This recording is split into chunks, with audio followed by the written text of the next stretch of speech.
Bien, jóvenes, dando continuidad al gobierno de Álvaro Obregón, ya vimos los tratados de Bucareli, que principalmente lo que buscaba era resarcir ese daño a las empresas norteamericanas. También existe una leyenda negra en la cual se dice que de pronto México firmó un tratado secreto, pero pues no es tan secreto porque por ahí se ha escuchado, ¿no? En el cual México se le prohibía el crear tecnología, herramientas, maquinaria para obviamente ser un país más próspero, para crecer económicamente hablando, ¿no? Entonces, este ese mito. Obviamente no se ha corroborado, no se ha comprobado, y también ese mito establece que pronto México se sometía a los intereses de Estados Unidos, ¿no? Entonces, pues bien, ese es el mito, no se ha comprobado, no hay como tal algo que lo pueda, pues, validar. Ahora, ¿qué más pasa en el gobierno de Obregón? Pues bien, en el gobierno de Obregón va a surgir una institución de suma importancia para este país, que es la SEP, la Secretaría de Educación Pública. Gracias a ella es que ustedes ahorita están recibiendo clases y en su comunidad pues hay escuelas, ¿no? Obviamente se crea en 1921, es la creación de esta institución.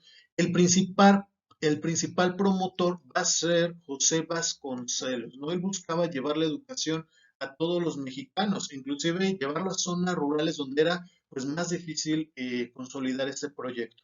Ahora tú te imaginarás, ok, se crea la SEP y ya México se llenó de escuelas inmediatamente. No, no es así. Empezamos con una pequeña piedrita y de ahí de poco en poco se va a ir construyendo y consolidando la educación en nuestro país. Porque no fue de que la SEP consiguiera todos sus objetivos de la noche a la mañana. De hecho, le va a costar mucho trabajo. De hecho, aún la Secretaría de Educación Pública tiene muchos retos que afrontar y que enfrentar, ¿sí? Entonces, pero ya tenemos una institución importantísima. Ahora, ¿qué buscaba la Secretaría de Educación Pública? Pues primeramente llevar educación a las personas que se alfabetizaran, ¿no? Como segundo componente, llevar o promover mucho la lectura, el leer a los libros clásicos, ¿no? Que el mexicano se acercara a este componente tan importante que es la lectura, que es un elemento liberador, ¿no? Ahora, también lo que procuraba y promoviera la cultura, las artes, la pintura, la música, la danza, el teatro, ¿no? Promover toda ese tipo de artes que de pronto anteriormente estaba reservado a las clases altas, ¿no? Entonces, aquí estamos viendo un antecedente importantísimo, chicos, lo que es en la actualidad la SEP, que gracias a ella, pues, como bien les comentaba, ustedes reciben una educación gratuita y laica, ¿no? Bien, ahora pasemos al siguiente elemento.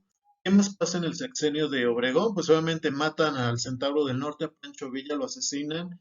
Obviamente, pues se tenía que haber previsto ello, ya que pues obviamente Pancho Villa representaba un peligro para el gobierno, ¿no? Era una persona muy rebelde, una persona que obviamente pues no se iba a someter y se corría el riesgo de que se sublevara nuevamente o iniciara un nuevo movimiento armado. Entonces dijeron, pues sabes qué, hay que darle cuello y eso pasó en el gobierno de Obregón, ¿no? Donde no sabemos si Obregón directamente está relacionado con el asesinato de Pancho Villa, pero pues ahí pudiera tener alguna implicación. Pasemos a lo siguiente, vamos a ver qué más pasa en su gobierno de Obregón. Bien, en el gobierno de Obregón se lleva a cabo lo que es el reparto agrario, aunque no como se pudo haber llevado a cabo, ¿sí? Sí se lleva a cabo un reparto agrario, pero no a gran escala. Se seguían manteniendo los latifundios de estos terratenientes. Hay que recordar que Álvaro Obregón de alguna u otra manera también era un terrateniente, ¿sí? Entonces, aquí lo que se llevó a cabo fue de pronto repartir terrenos baldíos, los cuales eran más pequeños que un latifundio, ¿sí? Y obviamente aquí lo que pedía el gobierno era que lo acotaran, que lo cercaran, ¿no? Y que obviamente lo pusieran a producir, a sembrar, a cosechar, etcétera, etcétera. Pero no es que el gobierno lo estuviera regalando así, nada más porque sí, sino que el propietario, el nuevo propietario tenía que pagar pues, 50 pesos por el título de propiedad. Acordémonos que 50 pesos en ese entonces era mucho dinero, ahorita pues no es nada, ¿sí? Bien, ahora chicos, también otro elemento que se da es el surgimiento de la Chrome. Aquí ustedes no lo pueden ver, ¿de acuerdo? Se los escribo por acá. Es la Confederación Revolucionaria Obrera Mexicana, ¿sí? Y tú te estarás preguntando, y bueno, ¿qué es la Chrome? Es una especie de sindicato, ¿sí? Y bueno, también te estás preguntando qué es un sindicato. Un sindicato, su principal chamba básicamente es defender los derechos de los trabajadores, ¿no? Defenderlos, salvaguardarlos. Y para ello se creó esta especie de sindicato que era la CROM, ¿no? Empezamos a tener uno, ¿sí? Y que va a ser importantísimo. Ahora, pasemos a lo siguiente, vamos a ver qué más pasó durante el gobierno de Obregón. Bien, chicos, surge el muralismo. El muralismo aquí básicamente le va a dar esa identidad a México, esa identidad que estábamos buscando, esa exacerbar o dar a conocer esa mexicanidad a través del mural, ¿no? Cabe destacar que muchos de los murales toman muchos elementos de las pinturas que elaboraban los indígenas en sus templos, ¿sí? En sus pirámides. Es por eso que los murales mexicanos tienen esa característica. Ahora, a través del mural se transmitía de pronto la historia de México, se transmitía la cultura de México, se transmitían nuestras raíces, se transmitían eh, el sometimiento de los mexicanos por los ricos, por la clase burguesa o alta, se expresaban todas las desigualdades sociales, ¿no? A través del mural se reflejaba todo eso, pero sobre todo el mural va a representar esa mexicanidad. Recordemos que cuando hablamos de algo nacional estamos hablando de características de un pueblo, como sus creencias, como su pensamiento, como su lenguaje, como su historia, algo que de pronto les da un sentido de identidad con lo cual identificarse, ¿no? Entonces, el muralismo es importante, inclusive cuando surge la SEP, esta se instala en un edificio colonial en la Ciudad de México. Se le invita a Diego Rivera a elaborar murales en la SEP. De hecho, si algún día van a Ciudad de México, tienes una vueltecita a la SEP y por ahí van a ver algunos murales de Diego Rivera, ¿no? Ahora, dentro de los muralistas ya te mencioné a uno, a Rivera, pero también vamos a tener a Clemente Orozco, vamos a tener a David Alfaro Siqueiros, a Rufino Tamayo, entre otros más. Entonces, a través del muralismo se ensalza, se exalta esa nacionalidad del mexicano. Y es aquí cuando ya empieza a surgir esa visión del mexicano, ¿no?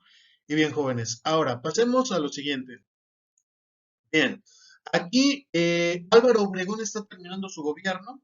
Obviamente tiene que dejar a alguien como candidato a la presidencia del 24 al 28 y pues deja a Plutarco Elías Calles. Ojo, presten atención en Plutarco Elías Calles, va a ser importante, ¿sí?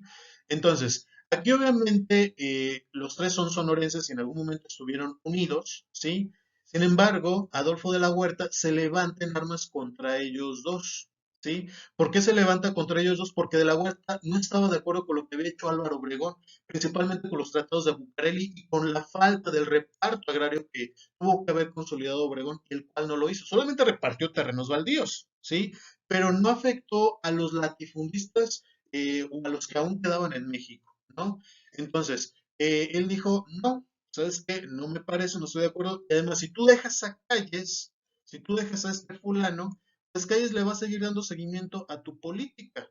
Entonces se levanta en armas, sin embargo, su movimiento no prospera y pues obviamente es detenido.